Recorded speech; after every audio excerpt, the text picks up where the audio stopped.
Okay, so here's another thing too, right?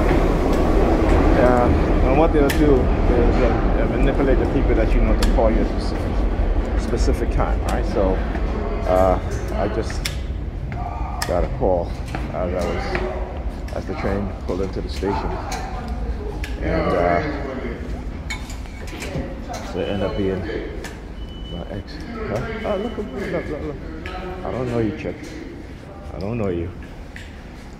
This is what they're trying to do, is have these women turn around as if it's somebody that I know, right? They do it with men too.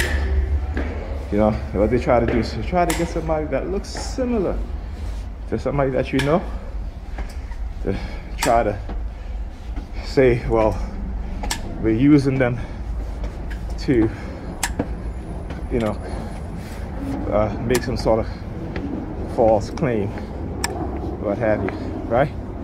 Again, it's the threat, the intimidation, to try to silence me, okay? So, as I was saying, so as the train pulled into the station, I got out the train got off the train, and immediately got a call from my ex. Now, I have been calling her all week, right? Not every single day. Well, since Sunday. Oh, I'll get back to you. You know, a little out of breath from climbing them stairs. Those are some steep stairs. So,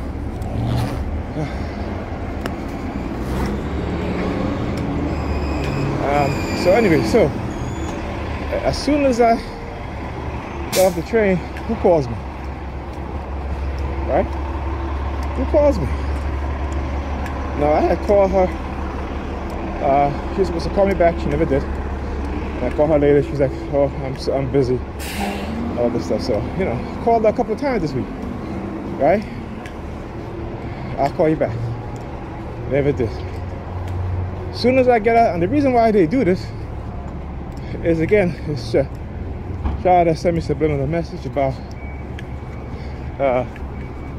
you know, they're manipulating her, using her. You know, look at them. Right? Manipulating her to use her. You know, unbeknownst. I can't say that she knows for sure what's going on, but I know that when it comes to those kind of phone calls, right? As a TI, you can tell.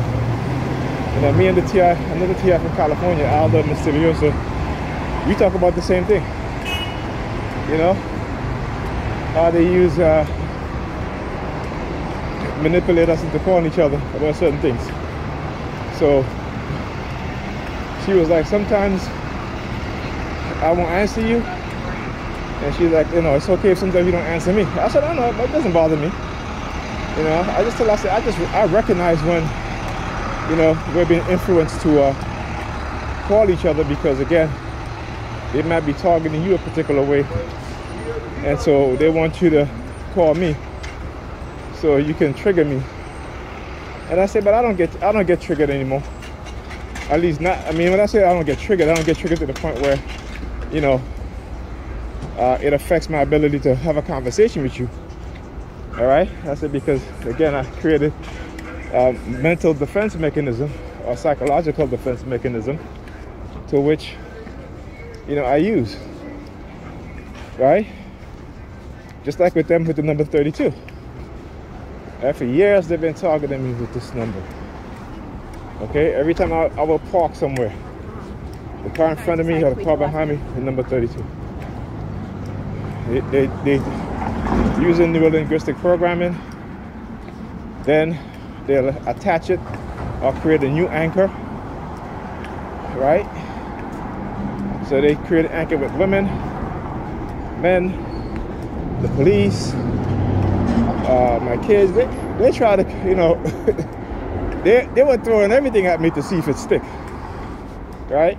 But like I tell my daughter, whenever kids in her school teasing her, and I got this from a fellow TI, just tell them, say, I'm rubber, you're glue. Whatever you say, do to me will bounce off of you. I'm sorry, will bounce off of me and stick to you. That's if they call you names, just say, I'm rubber, you're glue. Whatever you say, bounce off of me and stick to you, right? So I have to tell you, man, they were trying to look, no police. See, they're wise because they know. See, once they know that I can understand and I can show a pattern, they will adjust. Because remember, their job is to not give you the opportunity to where you can show through their patterns of behavior that they've been harassing you, okay, running psychological torture program on you. That's their job, so that they won't, so that you won't get a video of that. Because again, when it comes to accountability, right, they run from it like a cat run from water. Okay, I remember now, but they'll do other shit because they feel that because they're in a position of authority that they can do it, right? As long as they remain anonymous, right? Okay. So like I said, this is why they have to put focus on us as TIs, right? To shift the focus off of them. They project who they are onto us, so they can shift their focus off of them, so they can have the public focusing on us while they're doing whatever they want to do. They're committing the most criminal acts, the most heinous acts against human beings, right? Don't forget that. Don't ever forget that. Okay, talk to you guys later.